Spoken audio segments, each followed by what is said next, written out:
Don't let mosquitoes ruin your day. Fight the bite by removing standing water on your property. Standing water of any kind is a breeding ground for mosquitoes. Do your part and help reduce the mosquito population. Visit hcfl.gov/fightthebite.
Good morning and welcome to the September 23rd, 2024 Land Use Hearing Officer meeting. I'm Pamela Jo Hatley and I'll be serving as your Land Use Hearing Officer this morning. Before we get started, if you could please stand as you're able for the Pledge of Allegiance.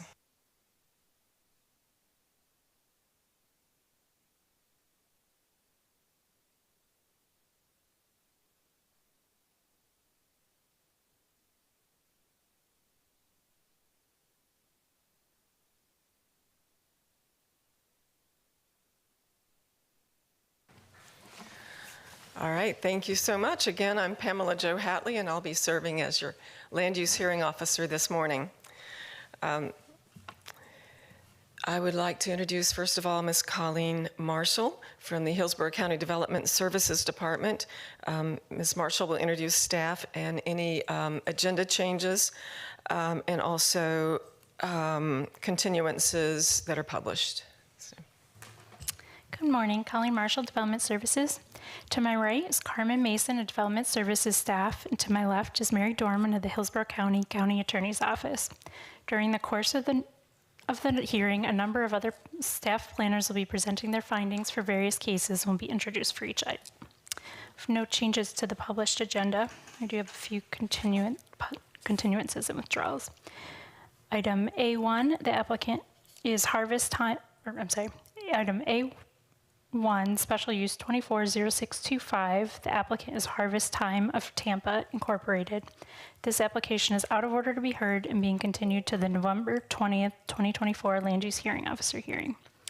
Item A2, special use 240828, the applicant is APC Towers 4 LLC. This application is continued by staff to the November 20th, 2024 Land Use Hearing Officer hearing. Item A3, variance 240989. The applicant is Martha Hernandez. This application is out of order to be heard and being continued to the October 21st, 2024 Land Use Hearing Officer hearing. Item A4, variance 240995. The applicant is Cecilio Rivera. This application is out of order to be heard and being continued to the October 21st, 2024 Land Use Hearing Officer hearing. Item A5, variance 241042. The applicant is Yoni Estupian and Milena M. Garcia Villalido. This application has been withdrawn by the zoning administrator. Item A6, special use 241049. The applicant is Tiki Ducks Tampa LLC. This application is out of order to be heard and being continued to the October 21st, 2024 Land Use Hearing Officer hearing. Item A7, variance 241061. The applicant is Circle Z Farm LLC, Catrice Zumo Palm and Bomb Palm. This application has been withdrawn by the applicant. And item A8, special use 241123. The applicant is Morgan Parsons Center LLP. This application is out of order to be heard and is being continued to the October 21st, 2024 Land Use Hearing Officer hearing. This concludes our withdrawals and continuances. All right, thank you, Ms. Marshall. All right, first of all, if you have any devices on you today that make noise, would you please take a moment and silence those? And thank you for that. The agenda today consists of items that require a public hearing by a hearing master. I will conduct a hearing on each item today and submit a decision within 15 working days after the conclusion of today's public hearings. My decision will be filed with the clerk of the Board of County Commissioners. The hearings today will be informal. I will ask questions related to the scope of direct testimony and may call and question witnesses as I deem appropriate. I will direct all questions of procedure. I will decide all questions of procedure. I will take evidence, but will exclude evidence that is irrelevant, immaterial, or unduly repetitious. Evidence may be presented in written form, and all testimony shall be under oath. Hearsay evidence may be used to supplement or explain other evidence, but shall not be sufficient alone to support a finding of fact unless it would be admissible over objections in a civil court action. The order of presentation today shall be as follows. For variances, and it doesn't appear we have any special uses. So this will apply for the cases that'll be heard today. First of all, county staff will call the case. Development Services will have 5 minutes to present its report and findings. The applicant and the applicant's witnesses will have 15 minutes to present the proposal. Proponents will have 15 minutes to present arguments in support of the proposal. Opponents will have 15 minutes to present arguments against the proposal. County staff will have 5 minutes to present any amended findings or comments. The applicant will have 5 minutes then for rebuttal and summation. The 15 minutes for proponents and opponents is the total time allotted among them. So if there are a number of persons who wish to speak on an item, the 15 minutes will be equally distributed among the speakers. If there are a number of persons who wish to speak, you may also designate a single spokesperson to represent your views. When you come to the microphone today, please first state your name and address. The meeting is being recorded, so please speak into the microphone clearly so your testimony can be recorded. When you're finished speaking, please see the clerk to my left here to sign in for the record. Now we'll hear from the County Attorney's Office on legal requirements for appeals of the Land Use Hearing Officer's decisions. Okay. Good morning. This is Mary Dorman from the County Attorney's Office. This Land Use Hearing Officer public hearing is for variance and special use requests. This is the time for interested parties to present evidence and testimony. Once the Land Use Hearing Officer has closed a case, the record of that case is also closed, and no new evidence regarding that case may be submitted thereafter. Any decision by the Land Use Hearing Officer may be appealed to the Land Use Appeals Board. Should a decision of the Land Use Hearing Officer be appealed, the record, evidence, and testimony presented at this public hearing shall be the only evidence that is subject to review by the Land Use Appeals Board. In reaching a final decision on petitions, the Land Use Appeals Board will only consider the decision of the Land Use Hearing Officer and the record evidence, including any evidence from this public hearing. If an appeal is filed, the Land Use Appeals Board hearing shall consist of oral argument by the party appealing the decision, county staff, and any interveners, each of whom may be represented by legal counsel. The following shall have standing to appeal a decision of the Land Use Hearing Officer or to intervene in an appeal. 1, the applicant, or 2, anyone who appeared before the Land Use Hearing Officer, presented testimony or other evidence, and is adversely affected by the decision of the Land Use Hearing Officer. It is the role of the County Attorney's Office to ensure that no new evidence or testimony is allowed before the Land Use Appeals Board that was not presented to the Land Use Hearing Officer at today's hearing. The County Attorney will recommend that the Land Use Appeals Board disregard evidence or testimony that is outside the record made at today's public hearing. Any evidence presented to the Land Use Appeals Board that is outside the record created at today's hearing could jeopardize the legality of the Land Use Appeals Board decision, and the presenter of that evidence could hurt their own cause. The safest course of action, then, is for you to write down any comments you make today and repeat them to the Land Use Appeals Board. Thank you, Ms. Dorman. All right, all testimony today must be under oath. So if you plan to speak today, please stand and raise your hand, and I'll swear you in. Also, if there's anyone online who plans to speak today, please also raise your hand to be sworn in. All right. Do you swear or affirm the testimony you are about to give is the truth, the whole truth, and nothing but the truth? All right, thank you. Thank you. Ms. Marshall, we're ready to hear the first case. Today's agenda, we have no vested rights, fee waivers, remands, reconsideration requests, site development variance request, or sign request, which brings us to Section H variance request. Item H1, variance 24-1029. The applicant is Yosvani Ruiz Capote. The request is a variance to accessory dwelling requirements. Staff findings will be provided by Chris Granlenard.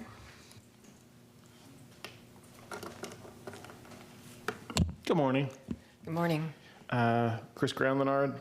I'm a planner with Development Services. I'm here to present variance 24-1029. The applicant is requesting multiple variances to convert an existing accessory structure into an accessory dwelling, a property zoned RSC 6. The variances requested are for LDC section 6.11.02.e. The first one, the accessory dwelling shall meet principal building setbacks of 7.5 feet for a required side yard. They're asking for a variance of 4.8 feet for a result of 2.7 feet of side yard setback for the accessory dwelling along the western property line. Second variance is for 6.11.02.e, which the requirement is accessory dwelling shall meet principal building setbacks of 25 feet for the required rear yard. They're requesting a variance of 20 feet for a 5-foot, resulting in a 5-foot rear yard setback for the accessory dwelling along the southern property line. The applicant has confirmed that the primary dwelling will be owner occupied. That concludes my staff report. If you have any questions, I'd be glad to answer them. I do have a couple of questions about this application.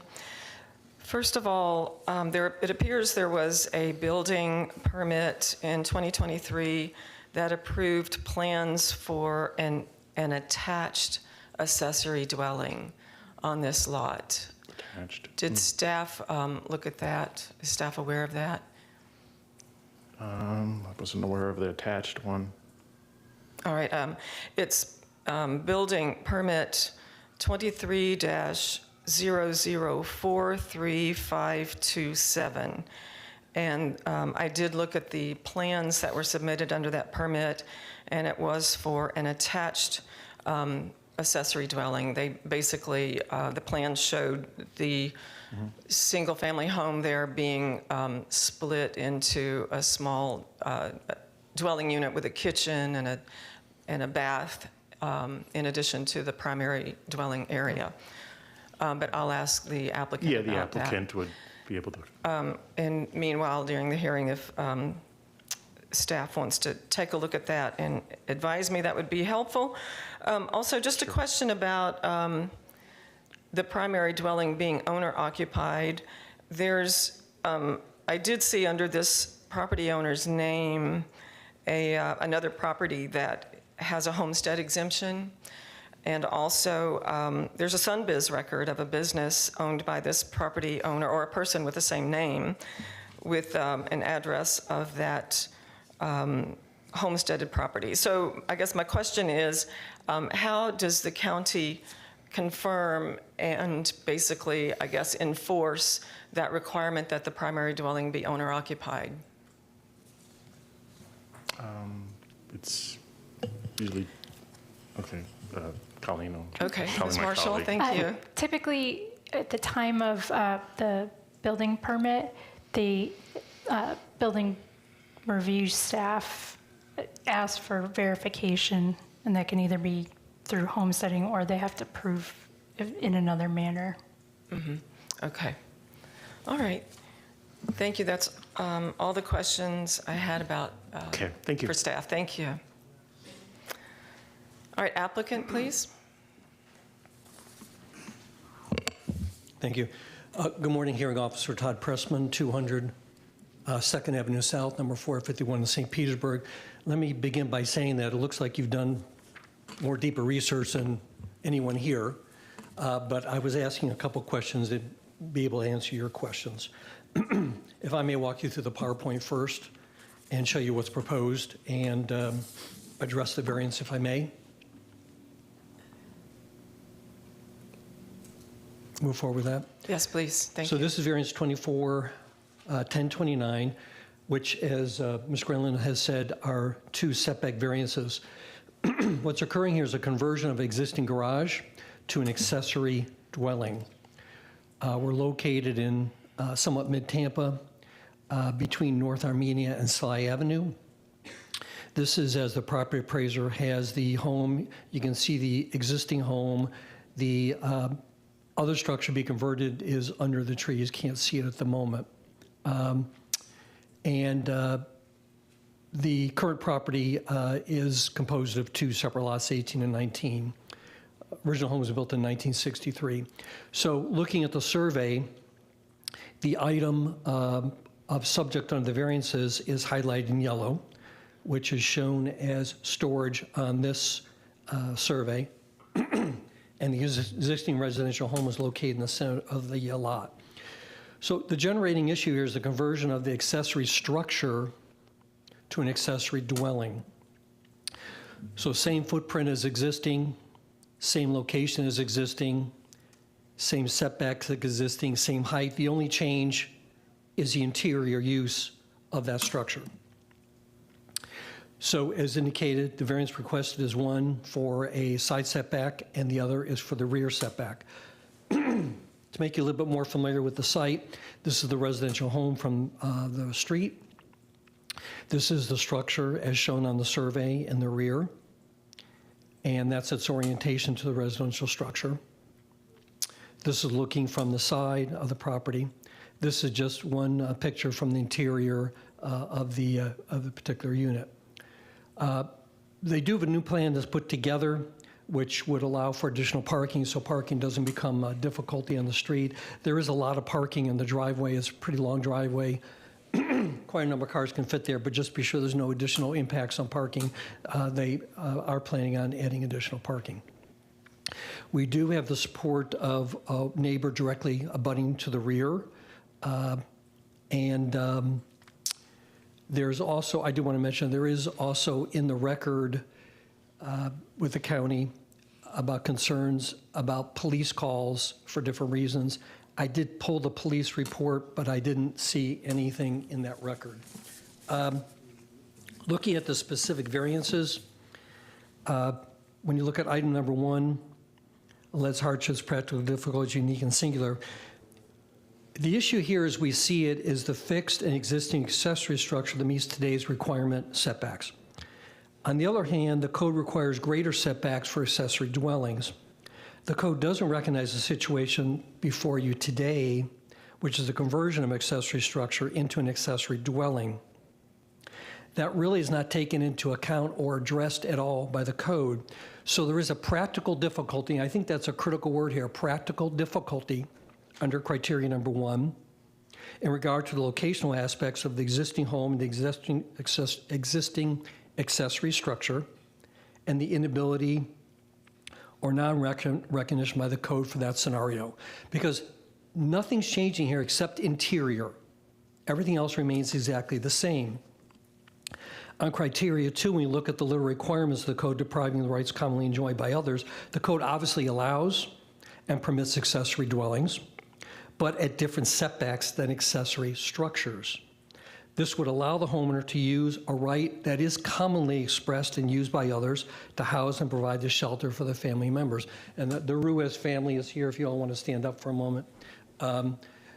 This would be for their parents who would be moving here from out of the country.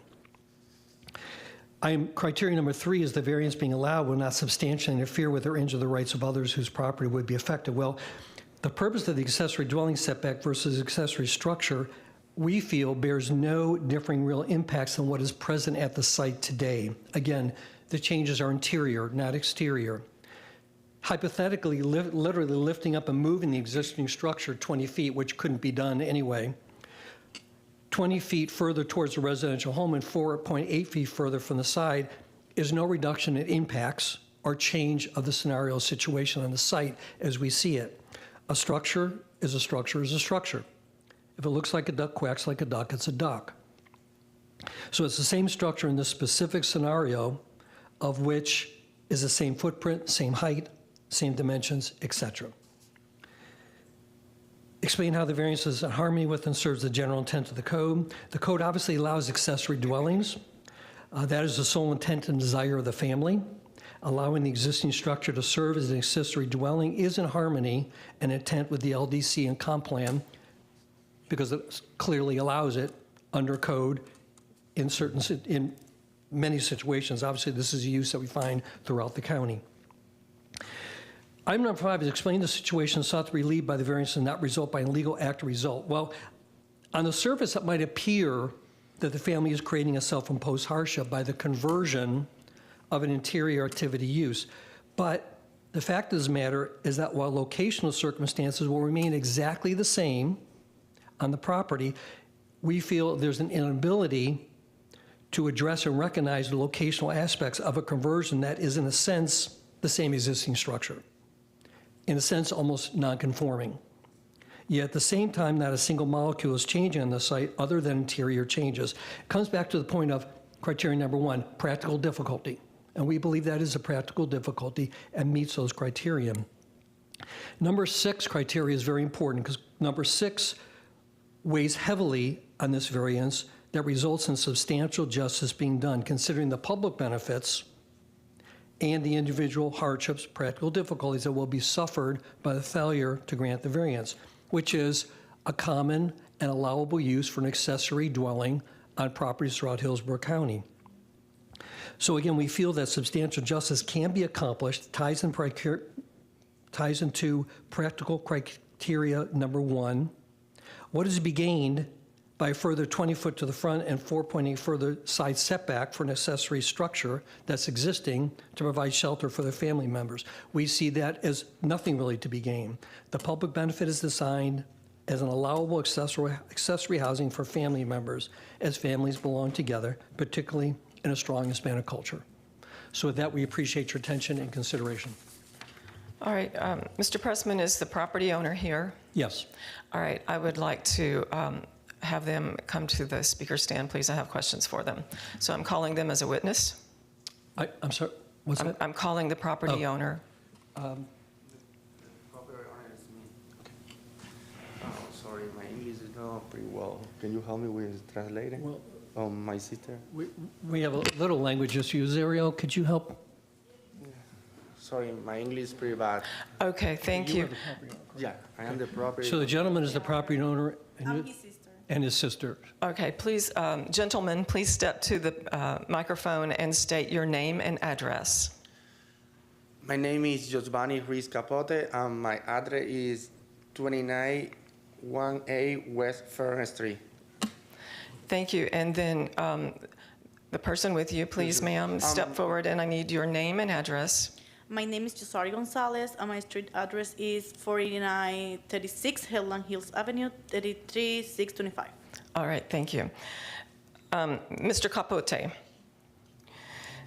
you don't presently live at the subject property, do you? Yes, I live there. Okay. There's an address on Country Court Drive. Are you familiar with that address? Yes. Okay. It's a common property. You own that property as well? Mm-hmm. Okay. Do you live there as well? No. Okay. All right. There's a permit in the public record that you pulled on the property at 2918 West Fern Street to build an accessory dwelling in that existing house. Are you familiar with that? Dice que tú tienes como ya tú aplicaste por un acceso dwelling ahí, que están familiarizados con eso. Dile que sí, pero nunca lo usaste. Yes. Okay. So you built an accessory dwelling in that house, is that correct? Tú no lo hiciste. Si ella está preguntando que si tú lo hiciste. All right, just please translate my question. Don't tell him what to say. No, that's what I told. All right, so my question is, there's an accessory dwelling in that existing house, is that correct? Tú hiciste el acceso dwelling en la casa. Para lo Sí. que aplicaste. ¿Tú lo hiciste? No. The accessory dwelling, I make it accessory dwelling? Yes. Okay, and someone lives there, is that correct? Mr. Pressman, I'm speaking to the witness. It's because he don't understand it. Okay.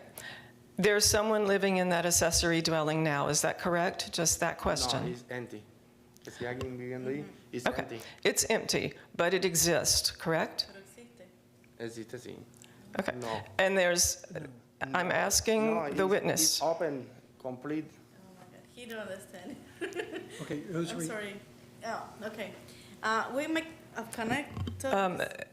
I have a question to the witness, and you can translate that question if you wish. My question is, that accessory dwelling he built exists. Is that correct? No. No, no está abierto. Exacto. Then my next question is, what happened to it? Si tú llegaste a hacer el acceso de dwelling dentro de la casa, si tú llegaste a dividir, No, it's open. What happened to it? ¿qué pasó? Lo que no lo hiciste. Si lo hiciste o no lo hiciste, ¿qué pasó? Lo traté de hacer, pero no hay nadie ahí. He say I'm trying to do, but I never make it. I need you to step to the microphone, please. What was the answer? He said he make the permission for doing, but I never doing. He never making nothing inside. It's still like a single family. Okay, there were inspections. Dice que hubo inspección. Una inspección. Yeah, but I'm sorry. Yeah, he make a inspection, but they it's still open. Have a door, everything. He never make it nothing. Okay. Nobody live there now. Y que tiraron foto. Okay, but is there a kitchen and a bath in that area? Is there a kitchen and a bathroom in that area that was divided off? Yes or no? Una cocina y un baño. Sí, eso de una cocina y un baño, la casa tiene una cocina y un baño. Can I Is that a yes? He say yes because always was the same. The house have two original bathrooms. And kitchens. There's a kitchen there too, correct? Have only the insimer. No have fridge. No have stove. Nothing. It's Okay, but, Una meseta. all right. Okay. So I think we've established there was a permit pulled to make an accessory dwelling in that existing house, correct? No, le dije I'm que sorry. no. I'm sorry. Okay. I think he's answered that question. That's all right.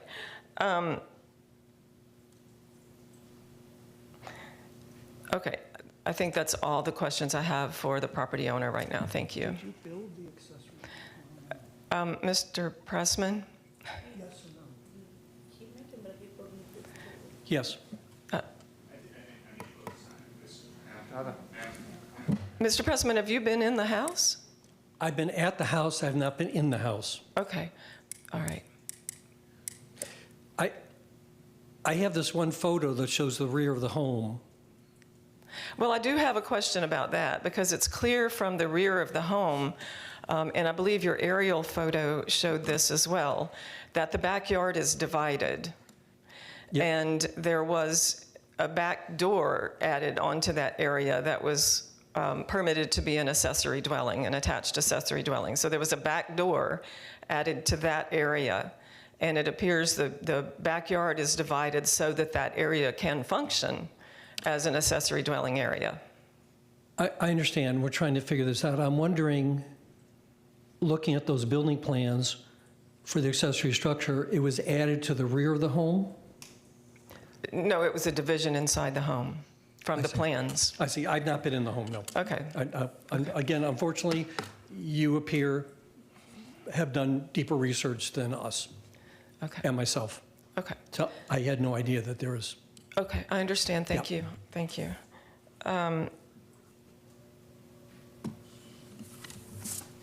That's all the questions I have for you. Thank you. And be sure that all three of you sign in with the clerk. Mr. Capote, did you have any more testimony you want to present? ¿Qué dijo? And speak into the microphone. Does he have any other testimony he wishes to present? No. That's a no. Okay. Thank you. And Mr. Capote, please sign in.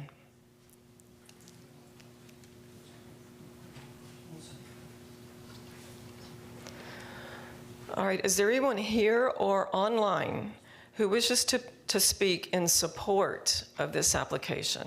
Any proponents who wish to speak in support of this application? All right. I do not hear anyone. Is there anyone here or online who wishes to speak in opposition to this application? Anyone here? Yes. Okay.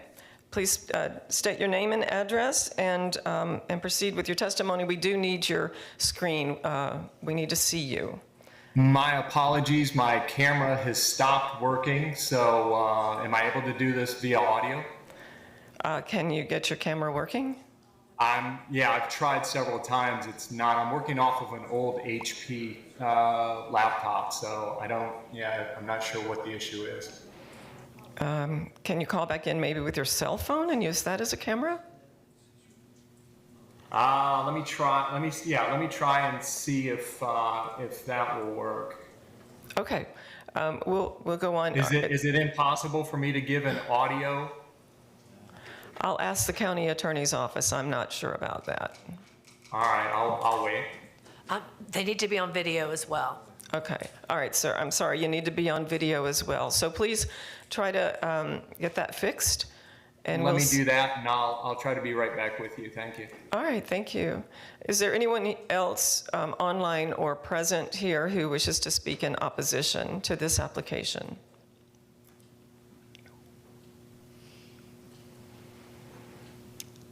All right.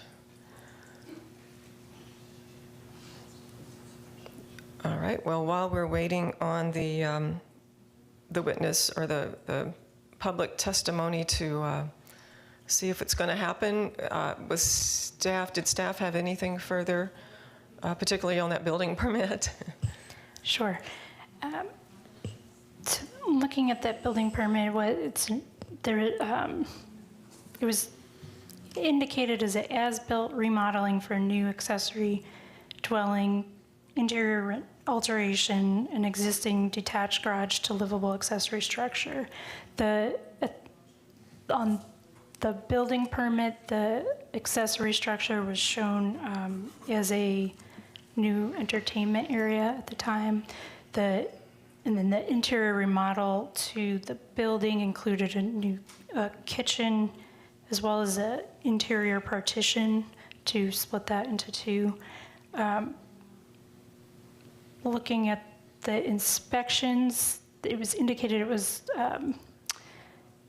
because it was as-built, it was approved per an engineering letter that had an affidavit indicating that the plans have been reviewed, site inspection of all construction items, and installation review of construction materials, discuss the work performed with the constructor, and conducted intrusive investigations that was signed by an engineer. Okay, so that would indicate then that the engineer did go inside and saw that the work was done. Is that correct? Done according to plans? Yes, it should. Okay. If they were to convert it back, the kitchen would need to be removed, and the interior partition would need to be removed to make it back to a single dwelling unit. And that would require another permit, wouldn't it, to undo what that one did? That would, okay. All right.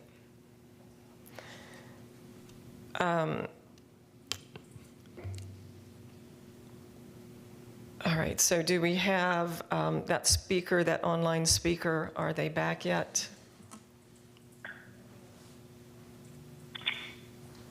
Eric, can you hear us? Yeah, I can hear you. I'm sorry, I'm on my phone. I'm trying to get the video connection, but it's not giving it to me. I'm trying to do it via camera or FaceTime.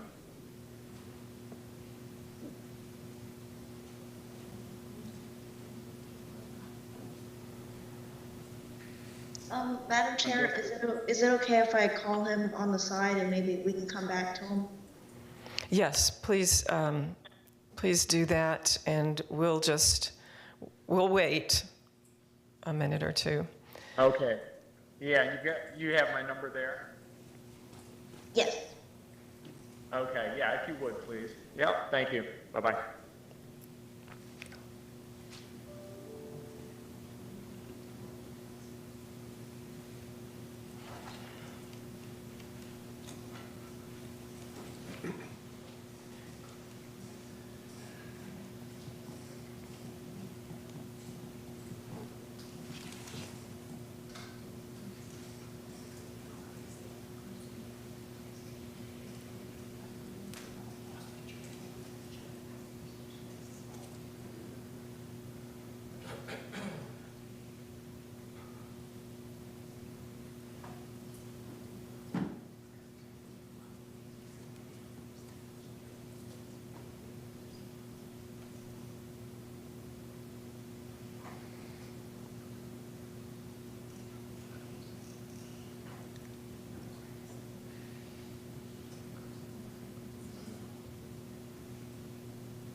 All right, Ms. Acevedo, is there any luck getting through to that person?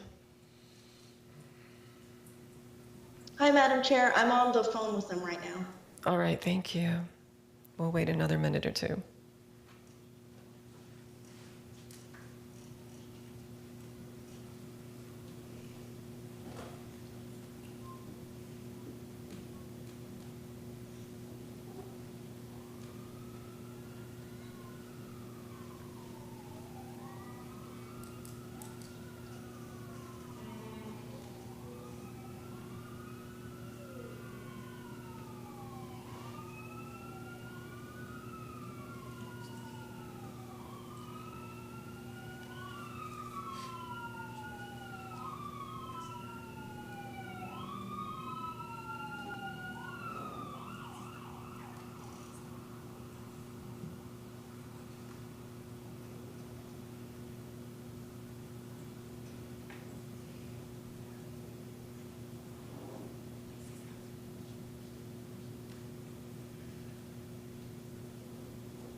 Okay, it's been 2 minutes. Ms. Acevedo, if we're not able to get the speaker's camera up, then I'm afraid we're going to have to continue with the hearing. We can't hold up the other cases for that. I understand. He's working on downloading the app. I don't know it might take maybe 5 minutes. I'm not sure. Okay. All right. I'm afraid we Madam need Hearing Officer? Yes. Sometimes when we have these types of issues, we can come back to the case if that's your preference, so. Well, we could do that. Mr. Pressman, we're going to go ahead and just continue this case for a few minutes and hear the next case, and we'll come back to it. Okay. I want you to, your applicant, your client, the property owner, to at least have the benefit of this testimony that they can respond to if need be. And so we need to get it on the record.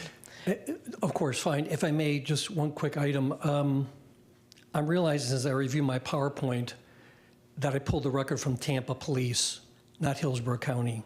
So that would be an error on my part. So when I made a statement, well, I just want to correct the record. When I made a statement that we saw no calls, I was checking with the Tampa Police. I should have been checking with the Sheriff's Office. Thank you for clarifying that. Thank you. I appreciate it. All right, so variance 24-1029 is continued. It's not closed. It's continued. We'll hear it later this morning, and we'll proceed with the next case. Next item is item H2, variance 24-1048. The applicant is Justin Marks. This request is variance to landscape buffer requirements, Lutz Rural Area Development Standards, lot development standards, natural resources, trees, and other vegetation into dumpster and recycling collection space. Staff findings will be provided by Carolyn Peddle.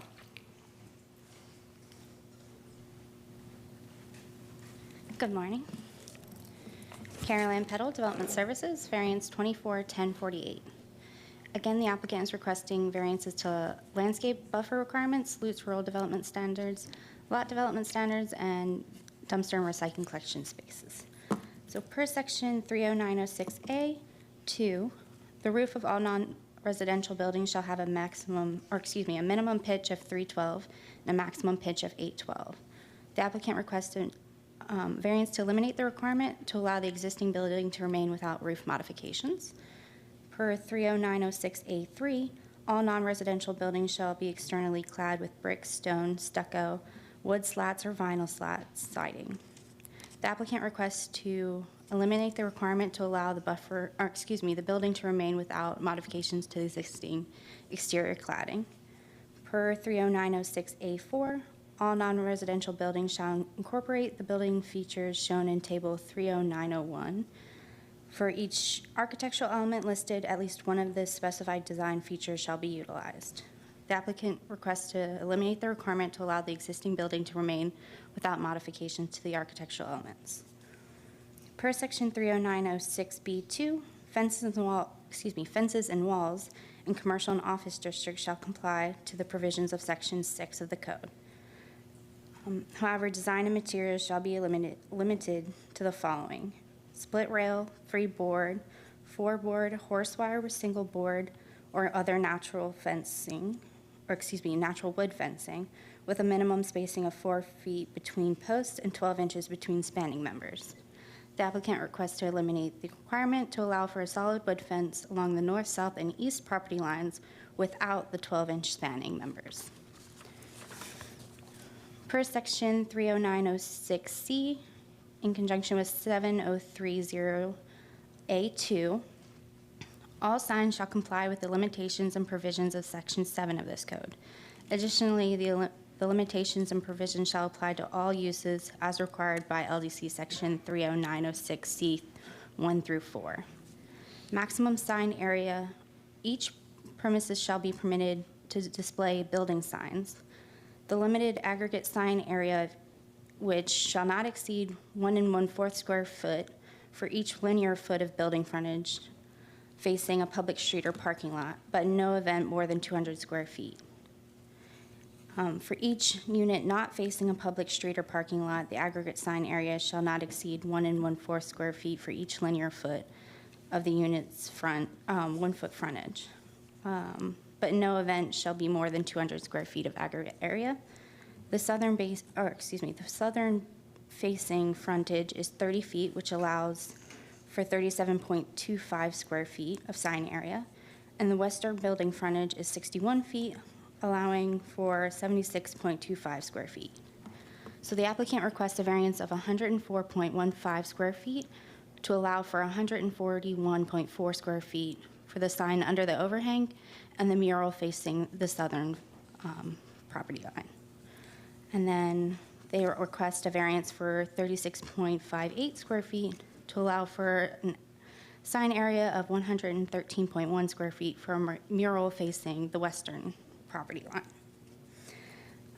For Section 30909.2, parking shall not be located between the principal building use and the street right-of-way, except for under certain circumstances that do not apply to this case. The applicant requests to locate a variance to locate the parking along the southern property line to allow a row of parking spaces between the principal building adjacent to the unimproved right-of-way along the southern property line. Per Section 60101, a minimum front yard setback of 30 feet is required in the CG district. The applicant requests a variance of 10 feet to allow the front yard setback of 20 feet for the existing building. Per 60315B, enclosures with solid waste or recycling dumpster containers shall be a minimum internal dimension of 12 by 12 feet. The applicant requests a reduction for the dumpster enclosure by 24 square feet to allow a dumpster enclosure with an area of 6 feet by 8 feet and no recycling dumpster requirement. Per Section 60315A, in conjunction with 61104, placement of containers and enclosures shall be subject to accessory structure standards in 61104. On a corner lot, accessory structures shall be permitted to intrude by 10 feet into the required front yard functioning as a side yard. The required front yard setback for CG is 30 feet, therefore a setback of 20 feet is required for an accessory structure dumpster enclosure. The applicant requested a variance of 14 feet to allow a 6-foot yard setback reduction as a side yard for the dumpster enclosure. Per section 60604C for off-street vehicular use areas. On any parcel of land providing an off-street vehicular use area where such area is not externally screened by an abutting right-of-way, by an intervening building or other structure, a landscape buffer, a minimum of 8 feet in width, shall be provided between the off-street vehicular use area and the right-of-way.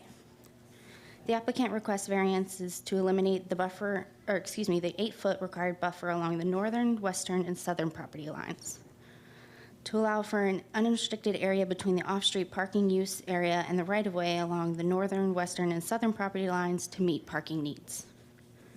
Per section 60702C3, in conjunction with 60702C1A, fences over 4 feet in height shall be allowed within required front yards except in certain circumstances which do not apply in this case. The applicant requests a 2-foot variance to allow for a 6-foot front yard, a 6-foot fence in the front yard along the southern property line. And then per my findings, standard rezoning 240356 was a rezoning to a CGR approved in April 15th of 2024. The restriction restricts the eastern 50 of folio 13860.000 shall be restricted to parking and utility uses. Variance 240605 was a variance to eliminate the buffer and screening requirement along the eastern property line, approved in June 11th, 2024. And then the existing sign that faces south, located under the overhang on the western side of the building, was originally permitted under sign permit NSG 18013 and will be a face change only. That concludes my report. Okay, that is a lot of variances on one property. Yes. And it appears most of them are related to the fact that the building is existing and it's been there for a long time. Is that correct? Yes, I believe it was built in the 1950s. Okay. What about the 6-foot tall fence in the front yard? Is that existing? It is not existing yet. The southern-facing front yard is on an unimproved right-of-way, which most likely would not be improved in the future. All right, and that's where the fence variance is requested? Yes. Okay. And then the zoning restriction, the eastern 50 feet, does that affect, do any of these variances affect that? Or No, it was for the original variance for the 20-foot setback. Okay. All right, I'll take a closer look at that. Okay. All right, thank you very much. Yep. All right, applicant. Good morning. My name is Justin Marks, 19115 Crooked Lane. That's in Lutz, Florida, 33548. It does sound like a lot. It does. And that's what we thought too when we got our notes back and we were like, wow, there's a lot of stuff that we have to do on this property. All we're trying to do is build a small business on a small piece of property, and I'll go to my notes. Good morning. Let me put my glasses on because I can't see. Good morning. Thank you in advance for your time.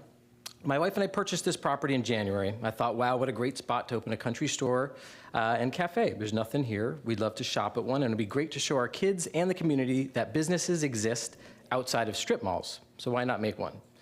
My wife looked at the property and thought I was a bit crazy because of the rundown state of it, small size, and lack of parking. We wound up purchasing the vacant lot next to us to accommodate the parking and utilities we needed. Next, we rezoned the property and started speaking with the building and zoning department. That's when we opened Pandora's box. Poof, gotcha. You want to change the property to something else? Well, you need to abide by these rules and regulations and codes that are created by your neighbors to keep Lutz. Well, here we are, nearly 10 months later, no building permit, here for yet another variance. We are a small business, a husband and wife with 2 kids who are actually here, trying to make a small business happen for a deserving community. We've spent nearly $70,000 adhering to the codes and regulations, hiring civil engineers and architects, accrued interest on our loans, and we still have no clear path to success. But we're told these are to protect and keep Lutz the way the residents would like it. In turn, we see a 7-Eleven destroy 3+ acres of land to build yet another gas station, blocks from another gas station, which happens to be a small business-owned gas station. Once again, here we are. No clear path, only more regulations. It seems as though the rules have backfired. There are no small businesses opening in Lutz because they cannot afford to jump through the flaming hoops that were made to protect us, but are in turn making it nearly impossible to even open our doors. We're out of money and time. We've invested our savings in this project and would love to see it open and the community thrive with new life. But without the approval of the requested variances, this will be our end. We're not asking for anything that will hurt anyone, any business, or any portion of nature. Everything we are asking for is just to use our small property to best serve its customers in a safe and efficient way. That is our predicament. Now on to the specifics. I will make them brief as Carolyn has explained the black and white version, which was lengthy and I don't think you guys want to be here any longer. We need to remove the landscaping screening buffer on all sides of our property. We're a tiny property built in the 50s, and we need them to be removed to adhere to the regulations of the size of a drive aisle and ADA adherence. The property to our south is a vacant right-of-way and leads nowhere and will never be used, and the property to our north is an alley that the FDOT is having us close access from 41. We have started the research and will begin the process along with our neighbors to vacate both the alley and right-of-way in the near future. We need to remove the setback requirements for our building. It has been here for nearly 70 years. We cannot move it. We need to be able to park our, oops, sorry, skip there. The setback would not have been a problem, but the expansion of US 41 made that an impossibility as they expanded onto land that previously belonged to our property. We also want to provide the only outdoor dining space in Lutz on 41 for our customers. They deserve it. We need to remove the requirement to have our parking be angled adjacent to the right-of-way. We need to be able to park our customers at a 90-degree angle in our lot. Without this variance, this would force parking within our only drive aisle and make parking unsafe, with customers having to drive through our entire lot and make a U-turn to leave. It would also limit our already limited parking. We need to remove the design elements and exterior requirements. We purchased this building and property specifically to keep it the way it was in the 50s. This goes against the comprehensive plan for unincorporated Hillsborough County, which clearly states, quote, "We will also work to support more local small businesses while accepting the trade-off of traveling beyond Lutz for major goods and services. Lutz architecture will be diverse within a broad theme," unquote.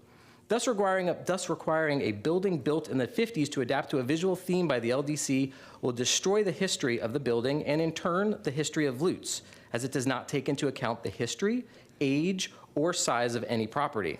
We're all lumped into one basket and not, quote, diverse within a broad theme, unquote, as stated in the comprehensive plan. We're almost at the end, I promise. We need to remove the dumpster requirements. We cannot and do not have the space to build a huge 12-foot by 12-foot enclosure around our dumpster. We will, however, provide a clean and screened-in area that will go above and beyond what is in the area currently. There is not one dumpster enclosed in the downtown Lutz area, not even the Hillsborough County Public Library, the fire station, or recreational center. With all that being said, we do want recycling, by the way. I'm not sure where that came from. With all that being said, we have the support of our neighbors, our community, the Lutz Civics Association, who's actually here with us today, the people that actually helped write these plans. We now need to gain the support of our county in granting us these variances and helping us navigate any future regulations and codes with the understanding that our project is not a Walmart, we're not a gas station, we're not a car wash, and we're not a new building or structure. We're planning to invest nearly $1 million into this project and use almost exclusively Lutz local businesses to complete the construction. In addition, we will also be adding local jobs. It would be a substantial injustice to the community if these variances cannot be approved. We're trying to create something to light a spark in a community that has nothing that makes them want to spend time or money here. This is downtown Lutz.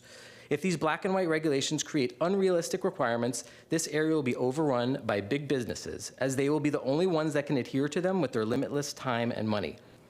That's the end. Thank you very much for your time. Please let me know if you have any questions, which I'm sure you do. Do you know the year your building was constructed?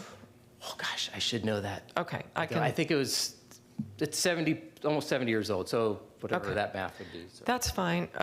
Thank you for addressing all the variance criteria response, and I appreciate that you took such time to do so much detail in your application. I understand your request, and don't have any further questions for you. Okay. Be sure and sign in with the clerk. Thank you very much. All right, is there anyone here or online who wishes to speak in support of this application? Please come forward. I need your name and address first, please. Yes, ma'am. Good morning. Elizabeth Kiddo Neville, 18811 4th Street Southeast, Lutz, Florida 33549. I would like to read into the record from the president of the Lutz Civic Association, who for medical reasons cannot attend today, from Jay Muffley. The Lutz Civic Association strongly supports this request. See our letter, which was detailed, submitted to staff August the 24th, addressing each of the variance requests. We have worked with and support the applicant in this effort to improve the center of Lutz Lake Fern Road, and US 41, considered downtown Lutz. We've reviewed the agenda items for variance 24-1048, attached documentation, discussed it with friends and neighbors. They approve and are looking forward to this improvement to the community. The Lutz Civic Association looks forward to your approval for this petition. On top of that, there was a community meeting of which this family and their young children attended and spoke. That was the first time the Lutz Civic Association have heard of these plans, and the presentation was done by the 4-year-old son. Very touching. This is a well-established structure. It will do nothing but improve, number one, the use, and that's what they're trying to change, is the occupancy. It was known for, and they won't call it, but the local massage parlor.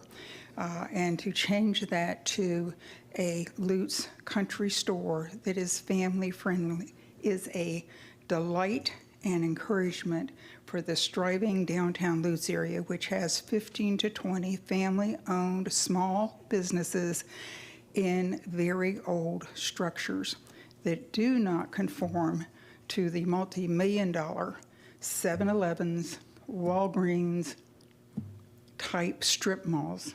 And it only is intended to enhance what we already have existing. Thank you. All right, thank you very much. Be sure and sign in with the clerk. Thank you. Is there anyone else here or online who wishes to speak in support of this application? All right, I don't hear anyone. Is there anyone here or online who wishes to speak in opposition to this application? All right, I don't hear anyone. Development Services, anything further? Nothing further, thank you. All right. And applicant, did you have anything further to add? No, thank you. All right, that was a no. All right, thank you, and that will close the hearing on variance 24-1048. All right, now we're going to go back to case variance 24-1029. That was continued earlier. It appears we might have the speaker online and on video now. Is that correct? That is correct. Can you hear me okay? We can hear you and we can see you, so we're going to hear. All right. All right. And so I appreciate it. My name is Eric Dean, and I'm located at 6407 North Paddock Avenue. I'm located on the same no outlet street as this property. I've been in my home for 30 years. And, my involvement today is in opposition.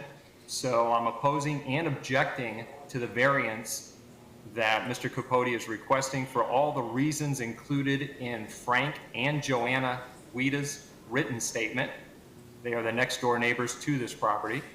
And Mr. Capote's own statements, or lack thereof today, and admissions. I think from what I can tell, the commission and hearing officer has heard information that's inconsistent with the application for the variance, including converting a single family home into an operating duplex with an auxiliary structure that could be considered at this point as a triplex rental property.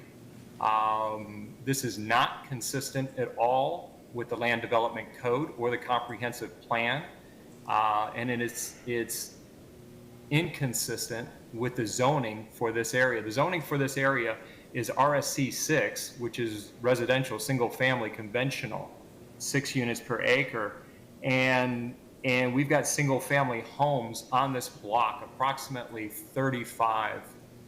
And what this property owner has done to this home, which had always operated as a single-family home, is totally and completely inconsistent with what you have on the rest of the block.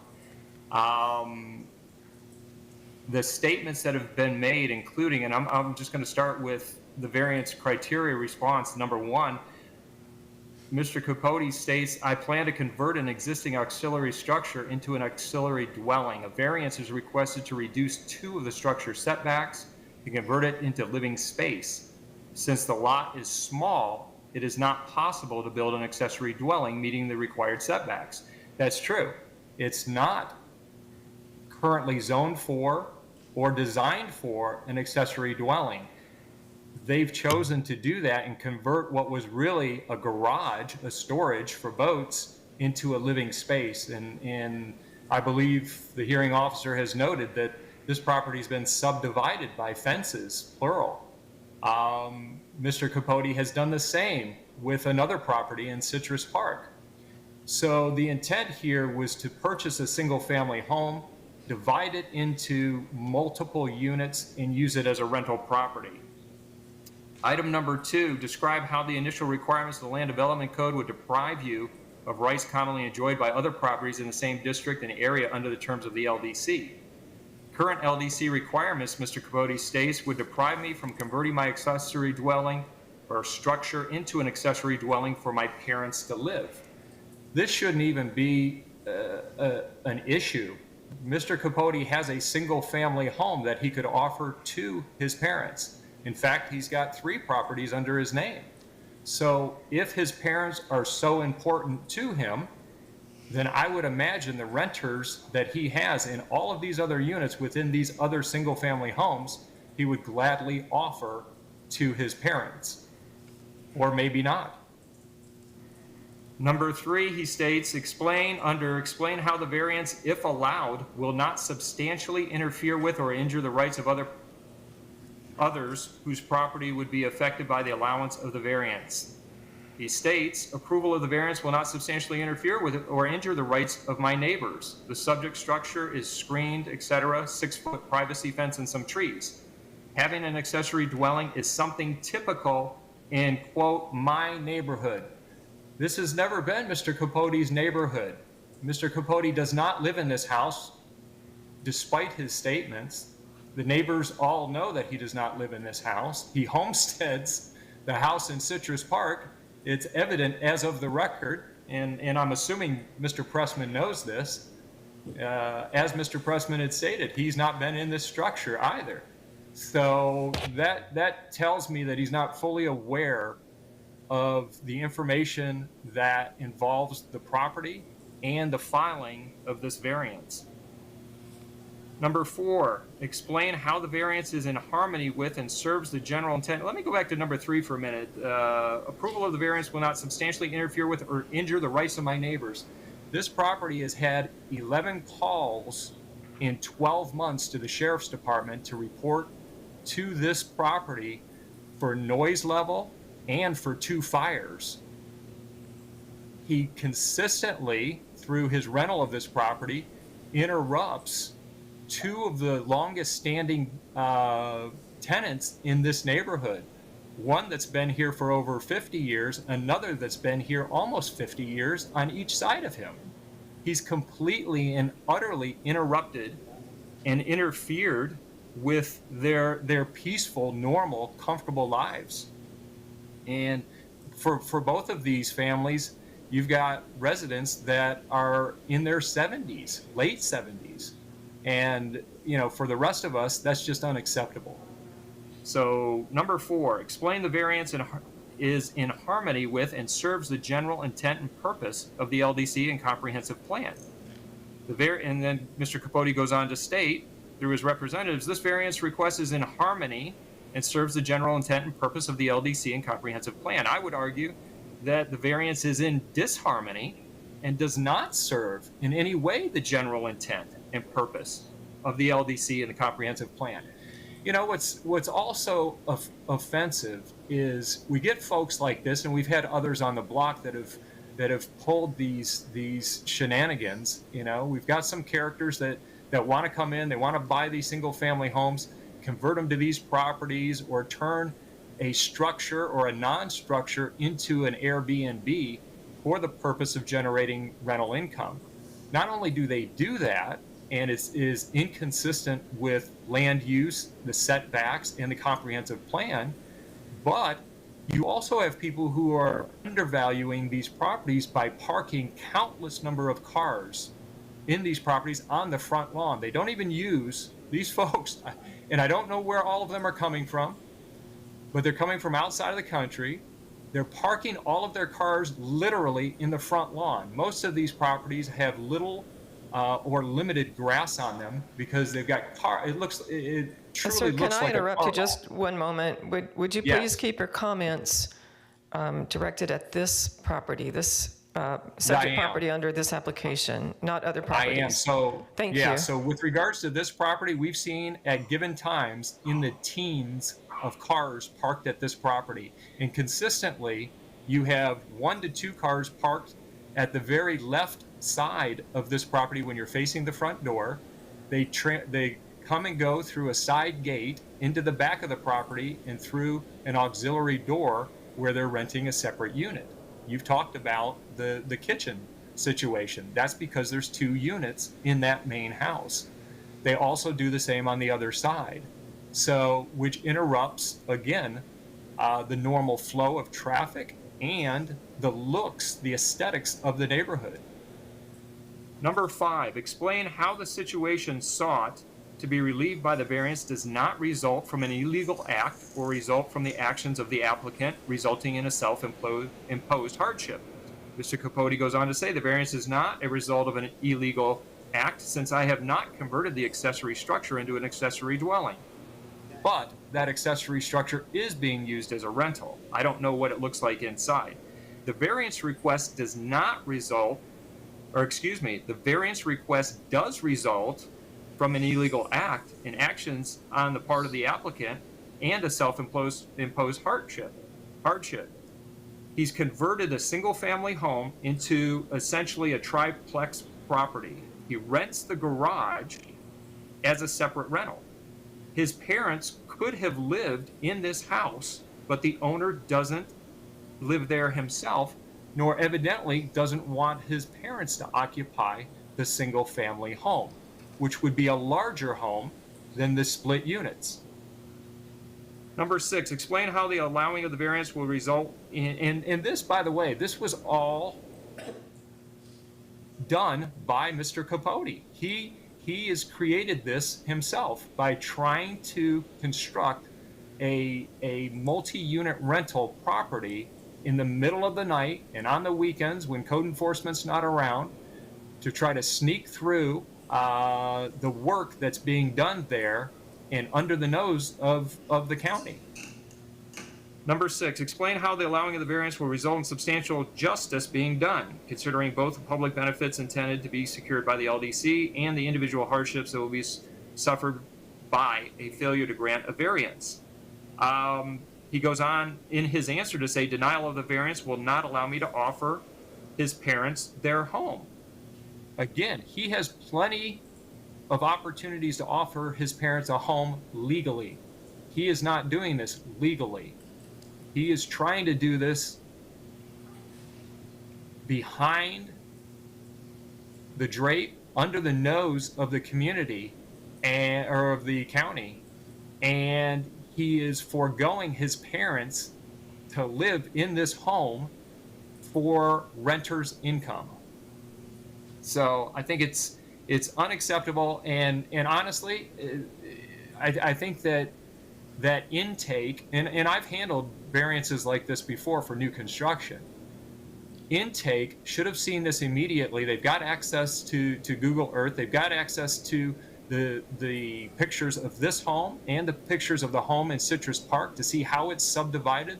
The yards are subdivided. You've got multiple cars using auxiliary gates to backyards to access these structures. And it's all done with the intent of building rental income for Mr. Capote. And I think through his lack of statements and understanding, or maybe his unwillingness to answer, and then Mr. Pressman's own description of not really understanding what this property functions as, is evidence enough for the hearing officer and for the commission to say, we're not accepting this variance. So it's illegal, and it's not within code. Thank you. All right, thank you, sir. I have some questions for you. First of all, based on your testimony, can you tell me what is your expertise with variances in land use? Yeah, I used to work for an on-your-lot builder, a company by the name of Allstate Homes.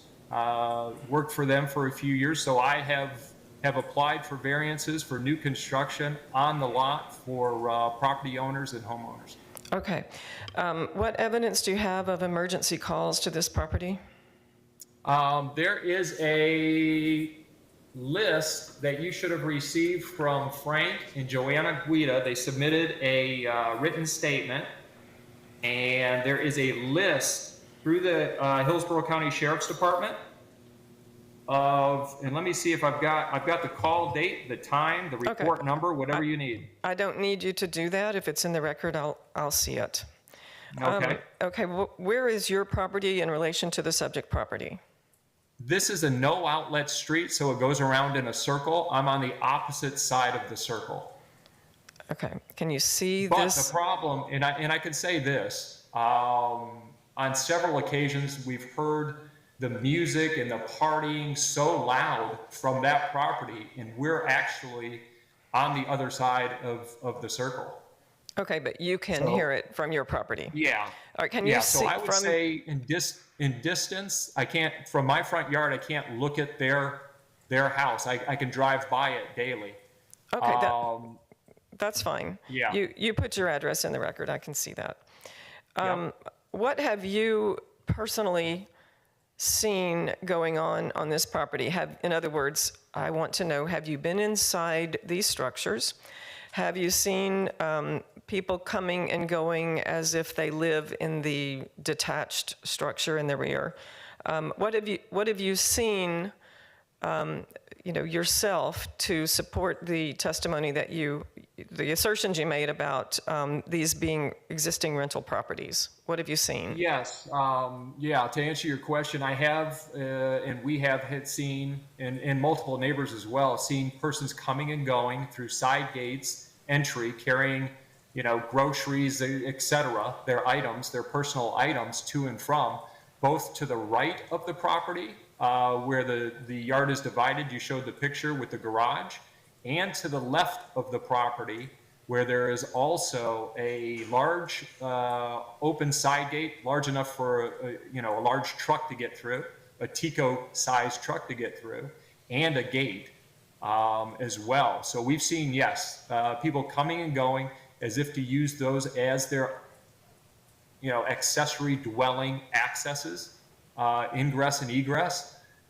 We've seen, as I had mentioned before, in the teens, literally in the teens of cars at different times, parked in the front yard, in the driveway to the home, on the side yard where the gate is for that back garage that I just mentioned. We've seen commercial vehicles on trailers, a Bobcat, the small bulldozer type Bobcat parked there. Code enforcement has gotten after them several times. What they'll do is they'll move the trailer one day, park the Bobcat in the back beyond the fence, and then a few days later it shows up again, but it's consistent.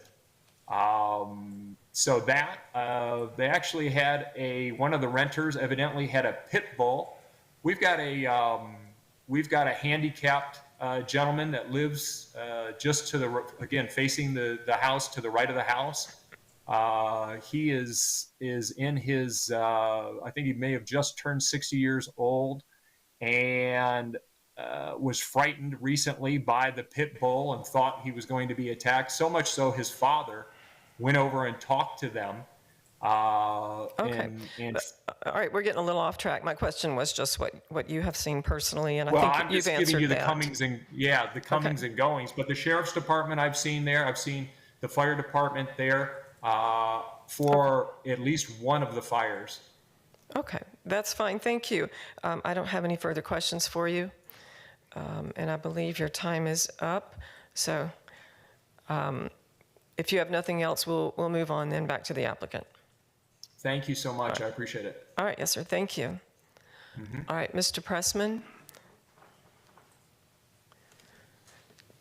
So 5 minutes for summary and rebuttal. That's. Oh, it's on? Okay, thank you. For the record again, Todd Pressman. A simple solution here, as we've been discovering issues on the site, is that, and I've discussed this with the family, that if you do see to move forward and approve the 2 setback variances, we would ask for a condition that the existing permits of the interior work that's been done that would be for an accessory dwelling interior would be removed. So the family's only intent at this point is for the accessory dwelling of which setbacks are before you. And those are the issues clearly before you, are 2 setbacks. Doesn't have anything to do with people coming and going with groceries. Doesn't have anything to do with shenanigans, as I heard a quote. Under the nose of the county, I've heard permits were pulled. As I understand it, my understanding today is there are no code enforcement violations on this accessory dwelling that setbacks had asked for. And with all due respect to the gentleman, as he went through variance criteria, I did not really hear variance criteria against 2 setbacks. And that's our sole issue here today in terms of under your purview. Other issues have arisen. I think we can address those by requesting your consideration of a condition of which I just stated. I did look at an aerial of the location of the speaker, and I think he kind of referred to this. They are located far away. I believe he said that they could not see the home. From what I could see in an aerial, I don't believe that they could see the home. It's around 2 corners of a rectangular round street. I don't see in any way these 2 variances for setbacks would have any impact whatsoever on the gentleman who spoke. It would have an impact on the neighbor to the side, impact to the neighbor to the rear. We showed you that we have a signature or have support from the owner to the rear and the owner to the side as well. Both owners have not come forward today. We have one owner who is located further away. In regard to the variance criteria, I will just emphasize again, practical difficulties and substantial justice being done. I think that we're able to clear up a lot of the issues by the condition, and we appreciate your consideration today. Thank you. All right, Mr. Pressman, thank you. And I do understand the issues before me today in this variance are the setbacks. Of course, I'm just placing. I appreciate that. The only. I'm sorry, do I have a rebuttal to Mr. Pressman's statements? No, sir, you do not. No, sir, your testimony is closed. Thank you. The inquiry into the existing attached accessory dwelling was necessary because if there is an existing attached accessory dwelling, I can't vary that issue. The code allows only one on a lot, one accessory dwelling on a lot, and that's not something that can be varied. Yes. And I believe that Development Services confirmed you can't just undo the existing permit. There would have to be, I believe, permits pulled to convert that back into a single family home and not with an attached accessory dwelling. So I'm not sure that condition would work. And we might ask Development Services, am I correct on that? Is that my... Yes, the permit to to remove that wall that was placed in and some element of the kitchen so that it's no longer considered a kitchen would be required. Being that the permit was issued and the inspections were approved, I don't think it could just be removed. Okay. Okay. Thank you. But I have no further questions for you, Mr. Pressman. Do you have anything further? Yeah, just to be very clear, we're asking a condition that whatever constitutes an accessory dwelling interior of which permits have been pulled and moved forward in some fashion would be eliminated if you so saw to move forward with the variances before you today. Okay, I understand that. And that's it. Thank you. Okay. Thank you very much. Yes, sir. Thank you. All right, we're closing the hearing on variance 24-1029. And next case. Next item is item H3, variance 24-1105. The applicant is Jocelyn Beacon. The request is a variance to lot development standards, variance to fence requirements, and variance to accessory dwelling requirements. Staff findings will be provided by Isis Brown. Good morning, Isis Brown, Hillsborough County Development Services, variance 24-1105. The applicant is requesting multiple variances to accommodate an existing single-family dwelling, an existing detached accessory dwelling, and an existing fence on a corner lot zoned RSC 6. The first two variances addresses the existing single-family dwelling. Per LDC section 6.01.01, a minimum of 25 feet for the front yard is required in the RSC zoning district. The applicant is requesting a variance of 4.2 feet on the north property line for that front yard, resulting in a 20.8 feet, and along the east property line, a variance of 14.1 feet, resulting in 10.9 feet.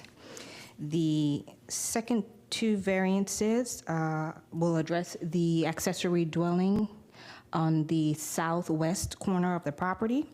Per LDC section 6.11.02E and section 6.0101, an accessory dwelling shall meet the principal setbacks.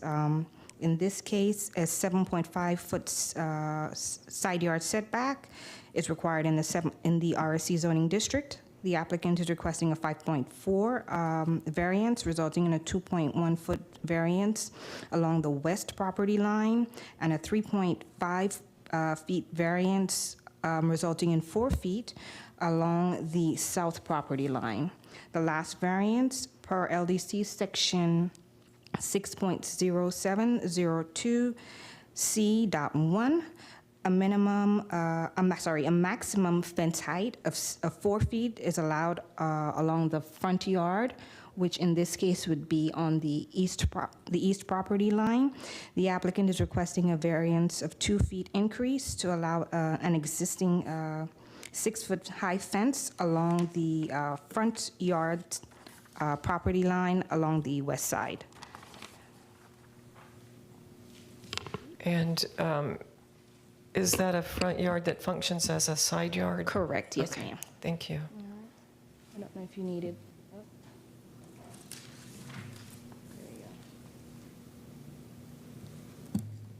So the fence in question is along, so your north arrow is this way.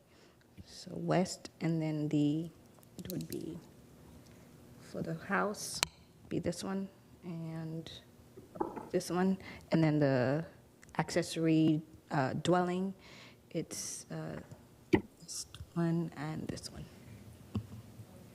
Okay, thank you so much for pointing that out. So this is an existing accessory dwelling. Was it built without pulling permits? There is currently staff findings, citation HCCMP 5055. The subject parcel received a citation for failure to obtain a permit to convert the single-family residence to a duplex of an accessory structure to a dwelling. So that was for they got the citation for not pulling a permit for converting an accessory structure to an accessory dwelling. Okay, and that's kind of confusing because Yes. it says a conversion of a single-family residence to a duplex and conversion of an accessory structure to an accessory dwelling. So is there an issue with the single-family residence as well? Has it been converted to a duplex? No, ma'am, it has not. So Okay. I think that was a typo in the citation itself, but it's really for the accessory structure that got converted to the accessory dwelling. Okay. Yes, ma'am. All right, thank you. All right. Anything further on staff findings? I don't. Ms. Marshall? Okay, you probably covered them in your comments. I just see the accessory, of course, we know that the accessory dwelling must include a bathroom and kitchen, and the residential lot shall be owner occupied. So have we confirmed that it's owner occupied? Yes. Okay. All right, thank you. All right. All right, applicant, please. Good They're morning. online. Can you hear and see me? All right, thank you. Go ahead. Good morning. Can you hear and see me? Yes, I can hear you and see you. Okay. Good morning. My name is Julia Murray. I'm here for Jocelyn Beacon, property address 7715 Bellevue Avenue, Tampa, Florida. I'd like to address the first two setback variances. The primary dwelling, the main house, there was an addition that was put onto the property sometime in 1996, it appears, and it functioned as a carport that was then enclosed. That addition is what created the setback problems.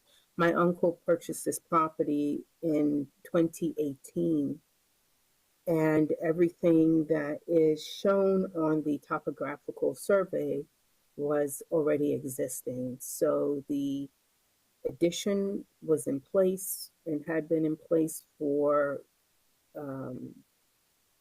almost 2 decades. The accessory structure had been converted into an accessory dwelling. Do you know when that was done, ma'am? Do you know when that accessory structure was converted?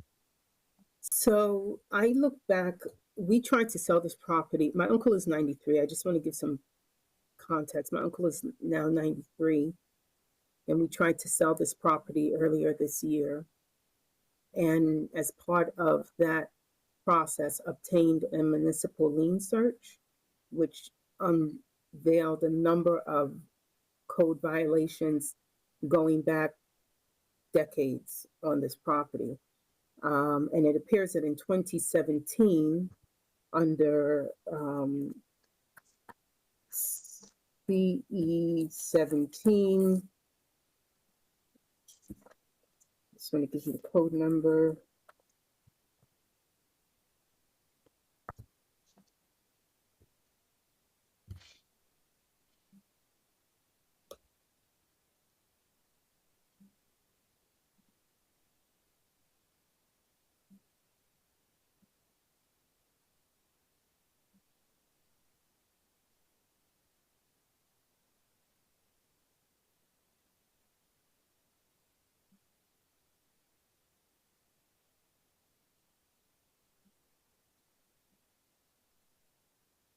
CE 17-000-018. There was a complaint, and this is 2017, about intense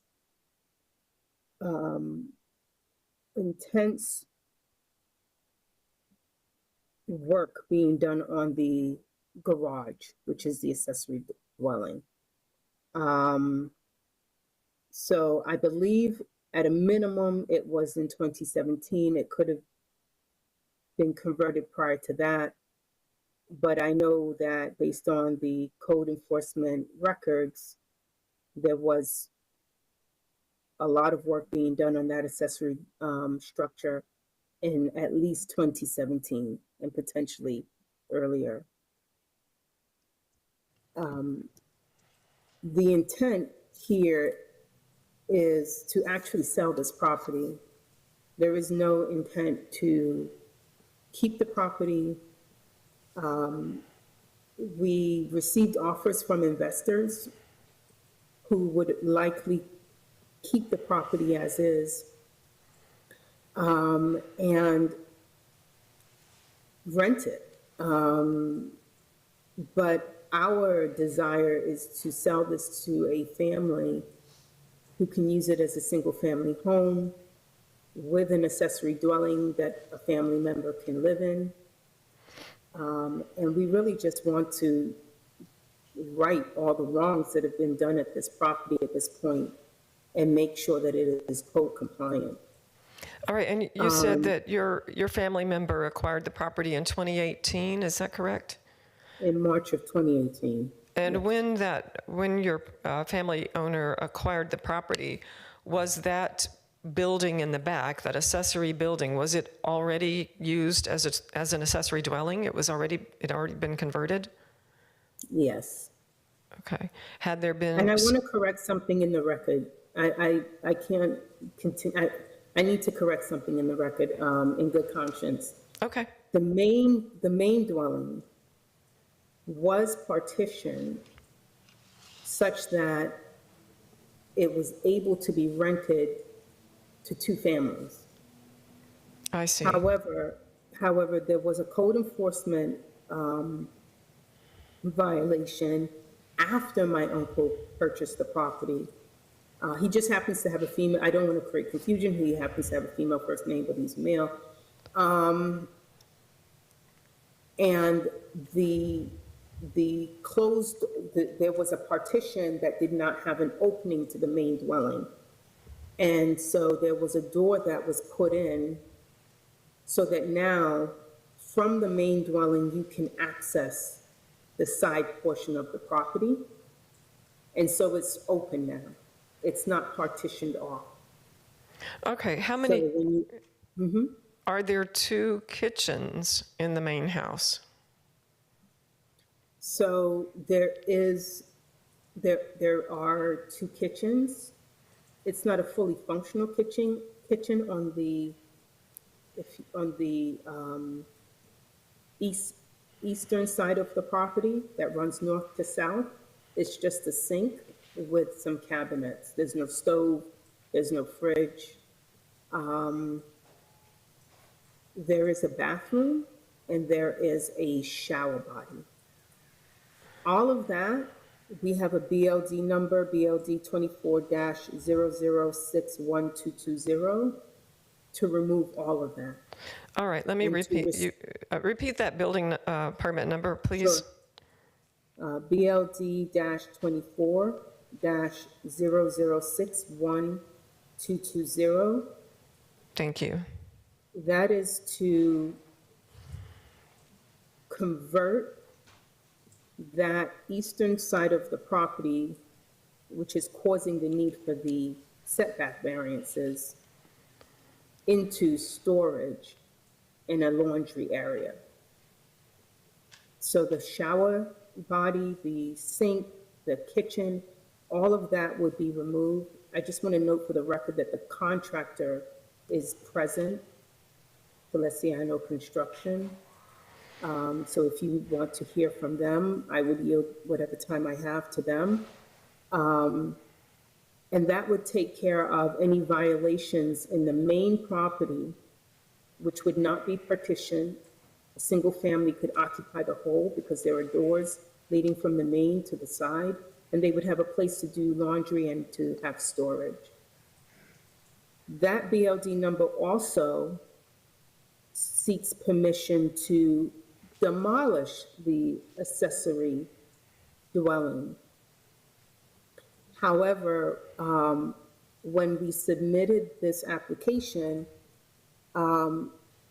it was brought to our attention that we could actually perhaps obtain approval because it was existing when my uncle purchased the property. And so that is the nature of this request with respect to the accessory dwelling, to seek permission for the existing structure because it was there when he purchased the property. It does have a kitchen. It has a kitchen sink, cabinet, a refrigerator. There is a shower. There's a bathroom, shower, toilet, sink in that structure. Again, full disclosure, I don't want to hide the ball here or withhold any information. My uncle added to the accessory dwelling, as he did to in terms of renovations and improvements to the main house as well. What did he add to that accessory building? He put he put siding, a roof. I believe there was a shed. So there was a garage and a shed, 2 accessory structures. And I believe that the shed was placed with the accessory dwelling. I mean, yes, with then it had already been converted, accessory dwelling. And a roof was placed on top of it, and siding all around it. It already had power, already had plumbing, to my knowledge. I believe that's right. And he improved upon it to make it habitable. Although there were people living in it before he even bought it, but he improved upon it. Okay. Is the property occupied at this time?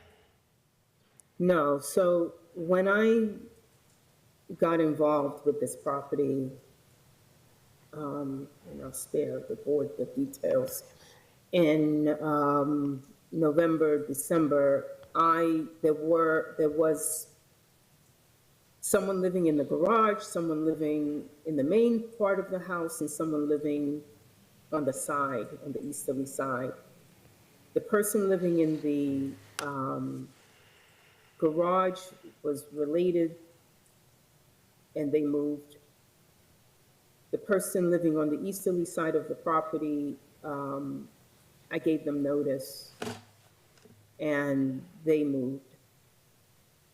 The person living in the main portion of the property had a lease with the prior co-owner, which we honored, but when the lease expired, they moved. So the property is currently empty. There is a property manager that has been retained for the property. The lawn is being mowed, the property is being kept up. And as I said, there's a construction company that has already been retained to help get this property back to code compliance so that it can be sold not to an investor, but to a single family who can use this in compliance with the code requirements. You know, as is, you can sell the property as is, right? Someone will buy it. But it's likely that someone would use it as a rental, and that use is not permitted, as you know. All right, thank you. I don't have any further questions for you. Do you have anything further? No, ma'am. All right. Thank you very much. Thank you. All right. Is there anyone here or online who wishes to speak in support of this application? I do not hear anyone. Is there anyone here or online who wishes to speak in opposition to this application? All right, do not hear anyone. Development Services, anything further? Just a couple of clarifications as far as the primary dwelling. The permit the applicant referenced is correct. The floor layout, the proposed floor layout in that shows that it will have one kitchen. And also to clarify, for a kitchen facility, to be considered a kitchen, the facility has to have, must include a sink, stove, and refrigerator. Okay. So based on the applicant's testimony and that building permit, it does appear that that code enforcement note was correct about the property being converted to a duplex. The single-family home was at one time converted to a duplex. Correct. Okay. And this new building permit, apparently, according to the applicant's testimony, is to convert it back to a single-family dwelling with a laundry and storage area. Correct. Okay. Thank you. All right. Applicant, back to you. Did you have anything further to add? Only with respect to the accessory structure that was converted into an accessory dwelling.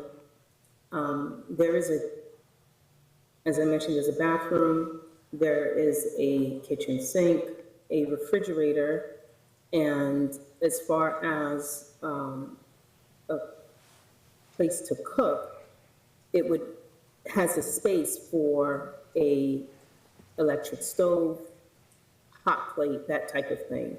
I don't have anything to add beyond that. Okay. And you heard, I believe, Development Services comment, then the code would require for a kitchen has to have a refrigerator, a sink, and a stove. So, yes. All right. All right, thank you. That will close the hearing on variance 24-1105. Next item is item H4, variance 24-1107.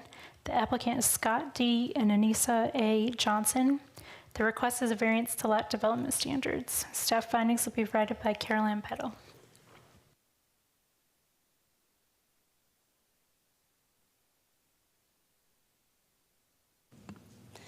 Good morning, Carolyn Peddle, Development Services. Variance 24-1107. The applicant is requesting a setback variance to allow for a proposed addition to the existing home on the subject property. Per LDC Section 50307B2I, in conjunction with PD 850150, changes to approved PD district's minor modifications, any decrease in required setbacks, except that when such decrease is applied to 3 or less single-family lots within the project, these changes may be reviewed per Section 1104 for variances. A minimum 25-foot rear yard setback is required in the PD zoning district. The applicant is requesting a 10-foot setback reduction for a result in a 15-foot rear yard setback. And I have no findings for the property. Okay, thank you. Thank you. All right, applicant.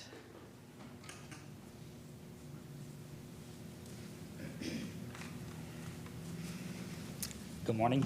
Good morning. My name is Bobby Keith Hall. I'm the owner's representative and also their contractor.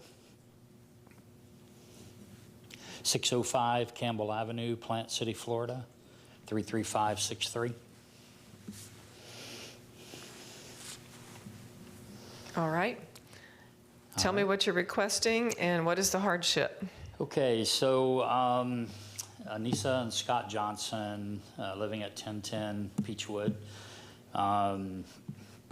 Her parents are elderly, and basically they became disabled during a certain time frame this year.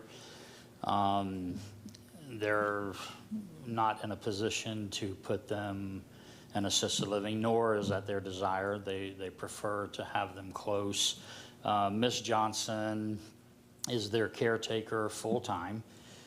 She takes care of their medications and basically everything that they have to do. So we did a project across the street, and that's how I met the Johnsons. And excuse me, they came to me with a lot of questions on a remodel and if we could possibly add on. We recently completely remodeled a bathroom in the house to make it ADA for the parents. They're just out of space. And so we're trying to get a variance in order to add about 330 to 400 square feet on the back of the home. The house is fenced as we speak, so there would be no major impact on neighbors or any blocking of any of the view or vision of neighbors would not be impacted at all. They've got basically, we're not going to ask for anything on the sidelines. We have enough room in the back to put the dwelling, excuse me, the dwelling. So I'm asking basically this for her care and health, for their benefit, for the health care of the parents. They're just not in a position to do anything different at the moment. All right, and the addition, will it be an accessory dwelling or just an additional bedroom and bathroom or something? It's a bedroom and bathroom. Okay. No kitchen, nothing like that. It's a bedroom and bathroom. And it's accessible from the main house? I mean, yes, you don't have to go outside to get to it? Yes, ma'am. When we build, when we get the permits, we'll be removing a sliding door, making that access into the new room. Okay. All right, and so they're just, isn't anywhere else on the lot that this addition could be built? Is that correct? No, ma'am. It would have to go on the back of the home, on the back side of the property, the north side. And you're a builder, correct? Yes, ma'am. Okay. Yes, ma'am. So you've looked at the required space and the size of the lot and the layout of everything existing on the lot. Is it your opinion then that this addition to the house could not be built without the variance? It could not. We would only have 9 feet to the south side, or I'm sorry, to the north side of the house, and there's just not enough room to put a bedroom in, actually. They have walkers and wheelchairs, obviously, to try to maneuver around as well. Okay. All right. I don't have any further questions for you then. Do you have anything further to add? I don't. Thank All you. right. Yes, sir. Thank you. Be sure and sign in with the clerk here, right here. All right. Is there anyone here or online who wishes to speak in support of this application? All right. I don't hear anyone. Is there anyone here or online who wishes to speak in opposition to this application? Do not hear anyone. Development Services, anything further? Nothing further. Thank you. Okay. And applicant, anything further you wish to add? Mr. Hall, is there anything further? All right. All right, that's a no. And so this closes the hearing on variance 24-1107. And that closes the Land Use Hearing Officer meeting for today.